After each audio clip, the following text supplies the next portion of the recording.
Nobody ever told you this directly, but the truth is, you were trained to be weak, not physically, mentally, trained to live distracted, reacting, jumping from stimulus to stimulus while believing you're in control.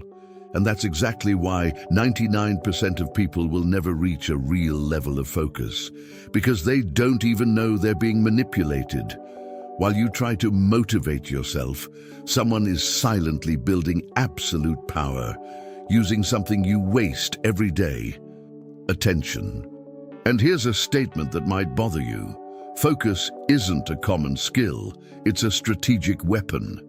And like any powerful weapon, few have access to it. Not because they can't, but because they can't endure the process.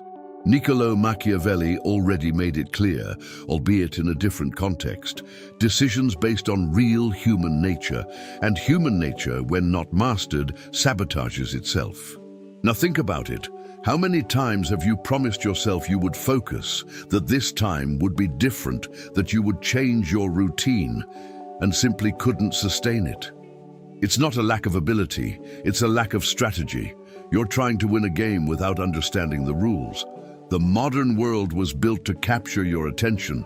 Social media, notifications, endless entertainment. Everything is designed to keep you busy, but never productive. And that's no coincidence. It's structural. And here's the counterintuitive point. You don't need more discipline. You need to eliminate everything that prevents you from focusing. Simple as that, but not easy, because that requires cutting out distractions, changing habits, giving up comfort, and most people aren't willing to pay that price. But if you've made it this far, there's something different about you. Perhaps a discomfort, a feeling that you're wasting potential, that you could be at another level, but something always pulls you down. And that's exactly what we're going to break down now, because throughout this content, you won't just learn to focus. You'll learn to become someone who can no longer be controlled. Someone who builds, who executes, who maintains direction even when everything tries to distract them. Politics guided by reality, not ideals. No romanticization, no shortcuts, just pure strategy. And when that clicks, the game changes. Because a man who masters his own attention inevitably begins to master everything around him. If something inside you awakened while listening, don't ignore that feeling. This channel isn't about videos, it's about memories. Remember who you were before the fear, before the exhaustion, before the silence. Each new video here is a different reflection of your own soul, an invitation to understand what the world never taught you. The power you seek outside has always been within you. If you feel that this journey speaks to what lives silently within you, sign up now, not to follow yet another creator, but to reconnect with something the world tried to make you forget. Because here, every word was made to heal, each reflection to awaken, and each video serves as a reminder. You are not alone on the path back to yourself. Click on subscribe and turn the algorithm into a daily reminder of who you really are. He hasn't realized it yet, but everything around him has been designed to steal precisely what could make him dangerous: attention. It's no exaggeration. While he swipes across the screen, jumping from stimulus to stimulus, someone, somewhere, is using absolute focus to build silent empires. This is where one of the first lessons, echoing since the time of Niccolo Machiavelli, comes in. Politics guided by reality, not by ideals. Reality is simple and brutal. Whoever controls their own mind cannot be controlled by anyone else. And ironically, the modern world functions like a minefield designed to prevent exactly that. Notifications, false emergencies, constant distractions. Everything seems small in isolation, but added together, it creates a fragmented man. And a fragmented man never achieves real power. He reacts but doesn't act. He consumes but doesn't build. And worst of all, he doesn't even realize he's being led. He's like a general without his own loyal armies, vulnerable, dependent, predictable. The game is already lost when he can't even control his own focus. Now think about it. When was the last time he spent an entire hour completely immersed in a single task, without looking at his phone, without switching tabs, without getting distracted? That's right. This isn't a coincidence. It's design. Because a man with total focus becomes unpredictable, and that's dangerous for any system that depends on collective distraction. Here's where a silent maxim comes in. It's better to be feared than loved. And the focused man begins to generate this kind of presence. Not because he shouts, but because he doesn't get distracted. He listens more, speaks less, and acts with precision. He doesn't need constant validation because his attention isn't available for any cheap stimulus. And this completely changes how others perceive him. A practical example. Try working for 90 minutes without interruptions. Phone on airplane mode, controlled environment, clear objective. It seems simple, but few manage it. And that's exactly why it works. Attention, when directed, becomes a blade. And like any well-used blade, it doesn't cut by force, but by precision. But here's the point. Few dare to face. Maintaining absolute focus isn't natural. It goes against everything he's been conditioned to do. The mind will try to escape, seek immediate pleasure, create excuses. It's at this moment that the calculated use of force comes in, not against the world, but against oneself. It's not about being perfect, it's about returning, always recalibrating. And little by little, something begins to change. He starts to perceive patterns, see opportunities, make decisions based on real human nature, including his own. Attention ceases to be something passive and becomes a strategic tool. And when that happens, he begins to understand an uncomfortable truth. The biggest obstacle was never external, because deep down, the chaos he tries to control outside may be born within him. He spent his life believing the problem lay outside, in circumstances, in people, in opportunities that never came. But little by little, something begins to bother him, a silent feeling that the true saboteur might be closer than he imagines. And it is. The undisciplined mind is the most sophisticated enemy that exists because it disguises itself as logical justification. It convinces, rationalizes, softens, and when he realizes it, he has already traded what he should do for what is comfortable. Here, the logic of Niccolo Machiavelli reappears, almost like a whisper, decisions based on real human nature. And human nature, without control, tends towards chaos. It's not about intelligence, it's about control. He may be brilliant, but if he doesn't govern his own mind, he will be governed by it. And that changes everything, because there is no external strategy that can survive a disorganized inner mind. Now observe the pattern. He starts something with energy, excitement, vision, but along the way, distractions, doubts, comparisons arise. And suddenly, that important task no longer seems so urgent. This isn't a lack of ability, it's a lack of inner control. The mind seeks shortcuts, quick pleasure, immediate validation. It's like a treacherous advisor within, always suggesting the easiest path. And here comes a Machiavellian principle that few apply in their own lives. Avoid being hated, even by oneself. Because every time he breaks a personal promise, I'll start tomorrow, I'll focus today, now it's going to happen, he undermines his own confidence. And without inner confidence, there is no consistency. A simple example. He decides to study for 2 hours, but gives in to his cell phone after 15 minutes. It seems small, but repeated over the days, it creates a pattern of self-sabotage. And the worst part, he starts to believe that's just how it is, that he lacks discipline, that he wasn't born for this. But that's not true. That's conditioning. And the most dangerous thing is that the external chaos he complains about so much is merely a reflection of the internal chaos he hasn't yet organized. Confused relationships, impulsive decisions, lack of direction, all of this is born first within, before manifesting outwardly. This is where the concept of virtù and fortuna comes in. Luck may appear, but without virtù, without mastery, without preparation, without mental structure, it slips through his hands. The man who doesn't govern himself sustains nothing, not opportunities, not relationships, not growth. And it is at this point that something begins to change, because he begins to understand that focus is not just a skill. It's a constant internal war, a silent, daily war, where he needs to decide who is in command.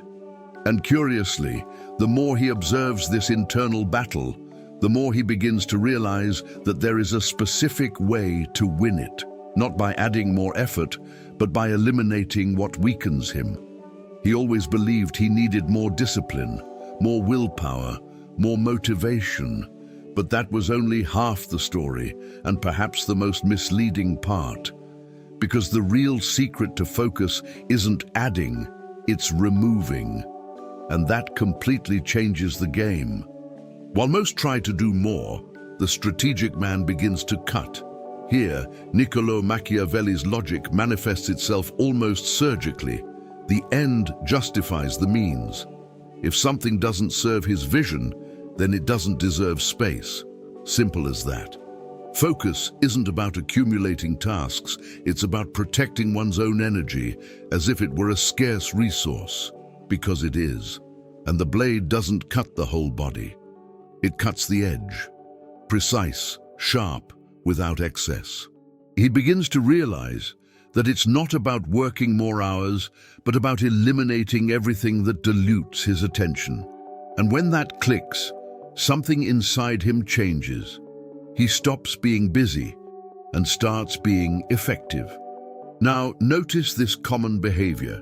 He opens his phone just for a minute, answers messages, takes a quick look at social media, watches a video, then another. And before he knows it, he's lost an entire hour. It doesn't seem serious at the moment, but this, repeated daily, destroys any chance of deep focus. The man who understands the game does things differently. He creates barriers, literally. Airplane mode, blocked apps, set schedules, not because he's weak, but because he's strategic. An appearance of virtue also comes into play here. Not everyone needs to know he's protecting himself from the world. He simply disappears when he needs to produce.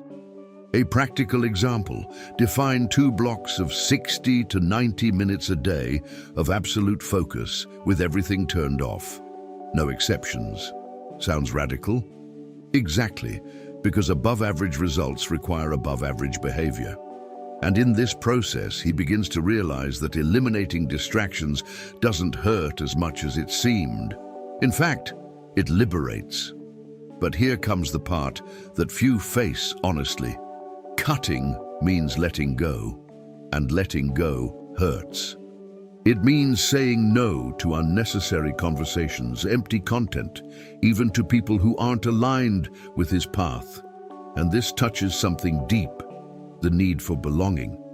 But it's precisely at this point that he begins to understand the calculated use of force. It's not aggression, it's firmness. He doesn't need to explain himself all the time. He just needs to maintain direction. And little by little, the external noise diminishes. His mind begins to clear. Decisions become faster, more precise, more aligned with reality. Constant adaptability kicks in. He adjusts, tests, improves. And then he realizes something almost uncomfortable. The more he eliminates the unnecessary, the more clearly he begins to see what really matters. And this inevitably leads to a new question. How do those at the top manage to protect this so well? He begins to notice a curious pattern. The most powerful men are not the busiest. They are the most protected. Protected from noise, from distractions, from demands that don't generate real returns. While most people react to the world, they operate within their own system, where every piece of information is rigorously filtered. This isn't arrogance, it's strategy. Once again, the logic of Niccolo Machiavelli is revealed. Politics guided by reality, not by ideals. And the reality is simple.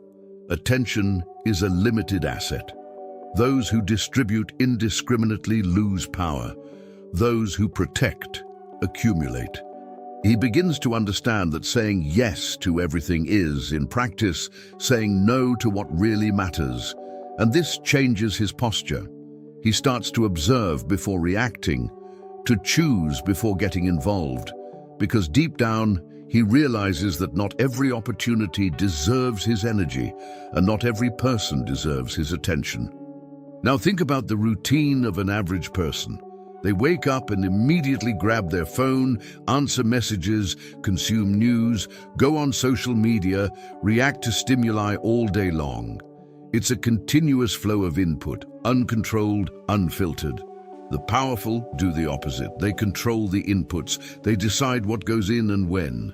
And this creates an absurd advantage, because their minds aren't overloaded with unnecessary noise. A practical example: setting specific times to consume information, and outside of those times, simply ignoring it. Another simple strategy: limiting the number of people with direct access to you. It's not isolation, it's management. Your own loyal armies also apply here. They start surrounding themselves with a few, but aligned people. People who don't drain, but strengthen. Because they understand that shared attention with the wrong people becomes draining. And constant drain destroys any possibility of deep focus. It's like trying to build while someone silently dismantles. And here comes a more subtle, almost invisible point: the power of selective engagement. He doesn't need to react to everything. He doesn't need to have an opinion on everything. He doesn't need to get involved in every discussion. That's strategic maturity. Better to be feared than loved, in a certain sense, not through intimidation, but through controlled presence. He speaks when it matters, he acts when necessary, and the rest he lets it pass. This creates a different aura, a more solid presence, less accessible, more respected, because the world is used to excess. And those who operate with a scarcity of attention automatically stand out, and little by little he begins to feel something different inside him. A stability, a clarity, a direction, as if he were finally in control. And it is at this point that focus ceases to be just a tool and begins to shape something deeper, his own identity. Initially, he thought focus was something one did, like a task, a one-off effort, almost an isolated habit. But over time, something begins to change more profoundly. Focus ceases to be an action and begins to become part of who he is. It's no longer, "I need to concentrate." It's simply, he is concentrated, and that changes everything. The way he speaks, the way he moves, the way he decides, there's a different stillness in him, a more solid presence, almost difficult to explain. It is at this point that the teachings of Niccolo Machiavelli gain a new layer, the appearance of virtue. Because outwardly it seems natural, it seems easy, but behind it lies construction, discipline, and above all, intention. He no longer reacts impulsively. He no longer gets lost in cheap stimuli. He chooses. And this constant choice begins to shape his identity silently, yet irreversibly. Now observe the contrast. Before, he was easily distracted, starting many things and finishing few. There was a certain instability, emotional, mental, even physical. But as he strengthens his focus, this instability begins to disappear. He becomes more predictable to himself, and that is power. Because he knows that if he decides to do something, he will see it through to the end. And this generates an absurd level of inner confidence, not the kind of confidence based on words, but on track record. He has already proven to himself that he can do it. A practical example: choosing a skill and delving into it every day at the same time without negotiation. It could be studying the financial market, learning copywriting, developing his English. The point is not what he chooses, but the commitment to execution. Little by little, he realizes that he no longer needs motivation. He simply does it. And this puts him in a completely different position from most who still depend on willpower to act. But perhaps the most interesting thing is that this internal transformation begins to reflect externally. People notice, even if they can't explain it. He speaks less, but when he speaks, it carries weight. He acts less, but when he acts, it's with precision. Decisions based on real human nature begin to guide his movements. He understands people, situations, and the invisible games better. And this makes him more strategic, more calculated, more effective. Virtue and fortuna begin to align, not by chance, but by construction. But there's a hidden price to all this, because the closer he gets to this level of focus, the more he realizes he can't take everything with him. Not everyone, not everything, not all versions of himself. And that's where the game really changes, because maintaining focus requires not only discipline, it requires sacrifice. This is where most people give up, not for lack of ability, but for not accepting the price. Because real focus isn't pretty, it isn't comfortable, it isn't balanced in the way it's sold out there. True focus requires cuts, and cuts inevitably hurt. One begins to realize that it's impossible to maintain the same circle, the same habits, the same distractions, and still expect a different result. It doesn't work that way. And once again, the cold logic of Niccolo Machiavelli prevails. The end justifies the means. Not in a distorted sense, but in a strategic sense. If one wants to build something extraordinary, one needs to act extraordinary. And that includes letting go. Sometimes of people, sometimes of old versions of oneself, sometimes even of pleasures that previously seemed non-negotiable. Because the problem isn't pleasure itself, it's the excess, the frequency, the lack of control. And this starts to become increasingly clear. Now he experiences this firsthand. That invitation he would have automatically accepted before now raises doubts. That long, empty conversation begins to feel like a waste of energy. That comfortable routine no longer satisfies. And this creates a strange discomfort, as if he were distancing himself from something familiar yet necessary. And he is. Because focus requires strategic isolation at times, calculated use of force, again, not against others, but against his own tendency to seek the easiest path. A simple example: while others are distracted by continuous entertainment, he chooses to study, build, plan, not because it's better, but because he has a vision. And vision without sacrifice is merely disguised desire. His own loyal armies also come into play here. He begins to better select who he associates with, who he shares ideas with, who he builds with, because he understands that not everyone is prepared for the same level of commitment, and that's okay. The problem would be pretending to be, but the most profound point is that this process requires letting go of parts of himself. The version that procrastinated, that sought validation, that avoided discomfort. And this doesn't happen smoothly. There is resistance, there is doubt, there is a desire to go back. But that's exactly where the difference begins to appear. Constant adaptability. He adjusts, repositions himself, but doesn't abandon the path. Better to be feared than loved, even by himself at certain times. He begins to demand more of himself, to expect more, to not accept any standard. And little by little, something within him strengthens. A silent firmness, a clarity that no longer depends on the environment. Because he understands that the focus is not only on what he does, it's on what he decides not to do.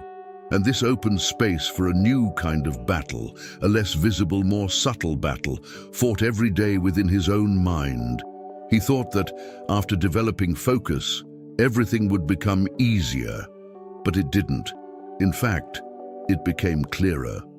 And clarity sometimes is unsettling, because now he sees the enemies more precisely, and the most uncomfortable thing is that they aren't outside. They live inside him. Three silent forces that try to pull him back: comfort, comparison, and premature satisfaction. And the most dangerous thing, they don't seem like enemies, they seem reasonable. They seem like well-deserved rest. Just take a look. I've done enough for today. It is at this point that Niccolò Machiavelli's vision becomes almost inevitable. Decisions based on real human nature. And human nature, when unchecked, will always prefer the easiest path. Always. He begins to understand that he is not fighting against the world. He is fighting against deeply ingrained internal tendencies, and this requires a different kind of attention to oneself. The first enemy is comfort, that whisper that says he's done enough, that he can stop, that he deserves to relax. And there's nothing wrong with resting. The problem is when rest becomes escape. He realizes that every time he gets closer to something truly important, his mind tries to divert him to something easier: a video, a conversation, an irrelevant task. This is no coincidence. It's unconscious protection against effort. The second enemy is comparison, looking to the side and measuring one's own progress based on others. This silently destroys focus because it takes him off his own path and puts him in a game that isn't his. And the third, perhaps the most treacherous, is premature satisfaction. That feeling of, it's good enough, I've already progressed a lot, that makes him slow down before he really gets where he could be. And this is where many stop, thinking they've come a long way, when in reality they've only just begun. And what does he do with that? He doesn't try to eliminate these enemies, because that would be denying his own nature. He learns to recognize them, and not to obey them automatically. This is the calculated use of force at the most internal level possible. He observes the impulse, but decides consciously. The appearance of virtue also comes into play here. Outwardly, he seems calm, balanced, but internally, there is constant vigilance. He doesn't blindly trust his own thoughts. He questions, filters, directs.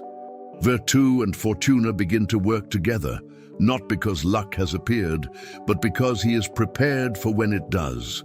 And little by little, this internal war ceases to be chaotic and begins to have structure, a system, a logic.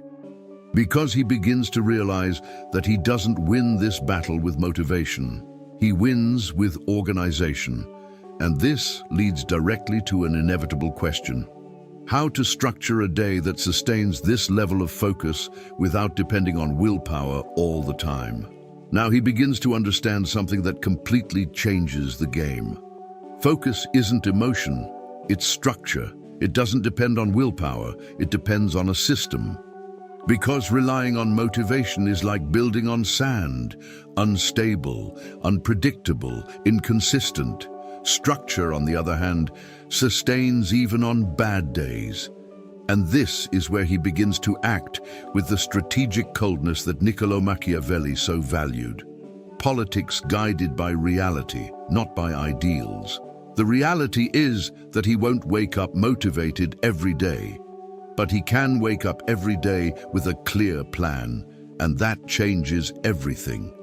He begins to design his day like a battlefield, with defined schedules, blocks of deep focus, strategic pauses, and absolute control of inputs.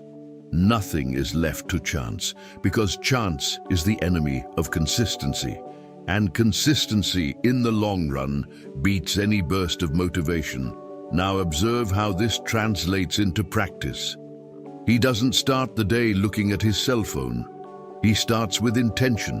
He defines the first critical task and tackles it before the world has a chance to interfere.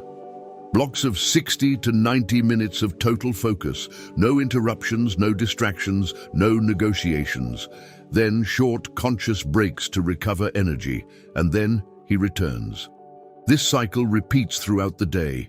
It seems simple, but few do it, because it requires initial discipline until it becomes a pattern, a direct example. Creating a routine where the three most important tasks of the day are done before noon. Without exception, this alone puts him ahead of most. And here comes another essential point: input control. He decides what he consumes: content, conversations, information, because he understands that the mind is shaped by what enters it. His own loyal armies in this context are also mental: ideas, references, principles that strengthen his direction. He doesn't let just anything occupy space in his own mind. But the most interesting thing is that over time, this structure ceases to seem rigid and begins to feel natural. Constant adaptability kicks in. He adjusts the system as he learns more about himself. What works, he keeps. What doesn't work, he cuts. No attachment, no drama. Calculated use of force again. Not to force productivity, but to keep the system functioning even when the mind tries to escape. And little by little, he realizes something powerful. He no longer depends on motivation to act. He acts because he is structured to act. And this creates a rare stability, a consistency that few can sustain. But life is not predictable, and at some point, everything gets out of control. Problems arise, pressure increases, the environment changes. And it is in this scenario that the real test happens. Because it's not enough to have structure when everything is going well. What really matters is what he does when everything starts to crumble at the same time. This is where the game separates the ordinary from the legendary. Because while many manage to maintain focus when everything is under control, few can sustain it when everything starts to crumble. And that will happen. Problems arise, pressure increases, plans fail, people disappoint. The environment changes, sometimes brutally, and it is at this moment that he discovers whether he has built something real or just a fragile discipline sustained by favorable circumstances. The truth is direct, almost uncomfortable. It is not chaos that destroys man. It is his inability to maintain direction within chaos. And here, once again, the mentality of Niccolò Machiavelli prevails. Virtù and fortuna. Luck may turn against him. The scenario may worsen. But virtù, mastery, firmness, the ability to act with precision is what sustains him. He begins to understand that being unbreakable does not mean not feeling. It means not stopping. Now imagine this situation. Everything goes wrong on the same day. A financial problem, a personal frustration, a plan that fails. The mind immediately tries to drag you down. Leave it for tomorrow. Today is not the day. It doesn't make sense to continue now. And this is where most people break down, because they associate performance with their emotional state. If they're feeling bad, they stop. If they're feeling good, they act. But the unbreakable man operates differently. He creates a simple rule. Regardless of what happens, he executes the minimum non-negotiable. It may be small, but it gets done.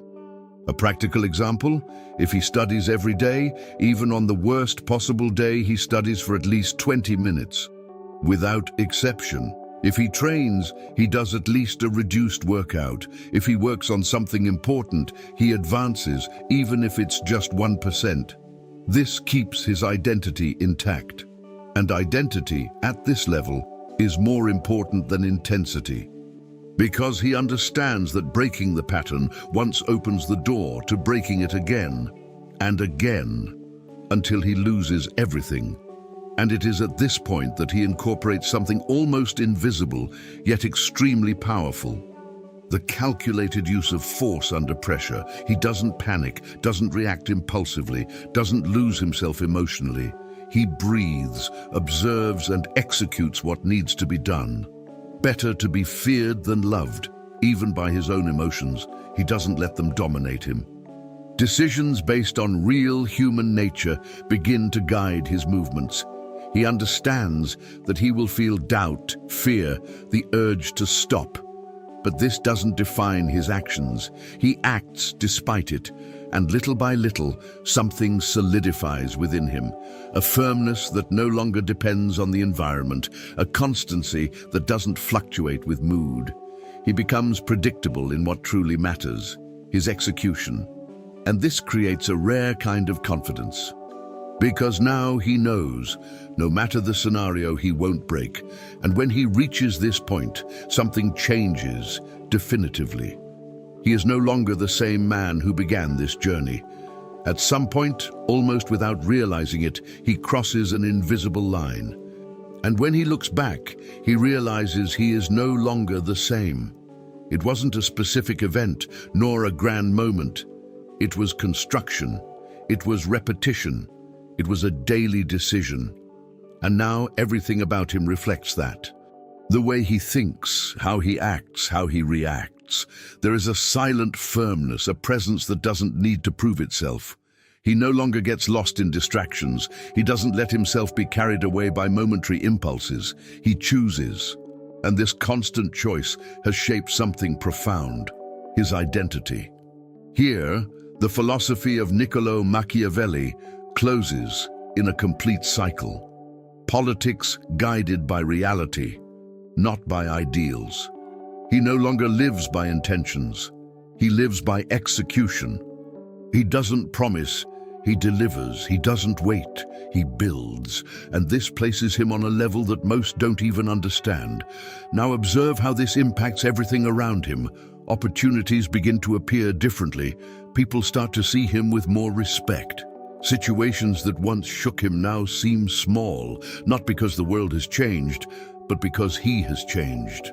Virtù and fortuna begin to walk hand in hand. He's prepared when the opportunity arises, and this makes it seem like luck to those who see it from the outside. But it isn't. It's the result of sustained focus over time. His own loyal armies are already formed at this point, both externally with aligned people and internally with solid principles. He no longer needs to seek direction. He is the direction. And this creates something rare: freedom. Not that superficial freedom to do whatever he wants, but the real freedom of not being controlled by impulses, distractions, or circumstances. But perhaps most importantly, he understands that this is not the end. It's the beginning. Because now he has something few possess: self-control, and with that he can build anything. Calculated use of force, constant adaptability, decisions based on real human nature. All this ceases to be theory and becomes daily practice. Better to be feared than loved in this context means being respected even by one's own mind. He doesn't negotiate with what weakens him. He doesn't back down on what he has decided to build. And that's exactly what opens the way for something greater. Because a man who masters his own attention masters his own path. And the question that lingers, almost inevitable, is what he will do with this power now. Now let me ask you a direct question. What are you going to do with everything you've just understood? Are you going to close this video and go back to the same old patterns? Or are you finally going to act like someone who understands the game? Because the truth is simple. Knowledge without application is just a comfortable illusion. And you've already realized that the world doesn't reward intention. It rewards execution. So tell me, what's the first thing you're going to eliminate today? What distraction are you going to cut out? What decision are you going to make that your old self wouldn't have the courage to make? Because that's where it all begins. Not tomorrow, not Monday, now. And another thing, do you really want to continue being controlled? Controlled by impulses, by notifications, by habits that you know weaken you? Or are you willing to become someone who decides, who executes, who maintains direction even when no one is watching? Because ultimately, that's what separates those who build from those who only observe. Niccolò Machiavelli already made it clear indirectly, power is not in appearing strong. It's in acting strategically while others are still distracted. And you just saw exactly how that works. The question now is no longer how to do it. It's whether you will do it. So here's what you should do. Comment below what the first change you're going to implement today will be. I want to see who really understood and who just consumed more content. And if you want to continue learning to think this way, without romanticizing, without empty theory, just applied strategy, subscribe to the channel and turn on notifications. Because what you saw here today is just the beginning. Few have the courage to play the rest of the game.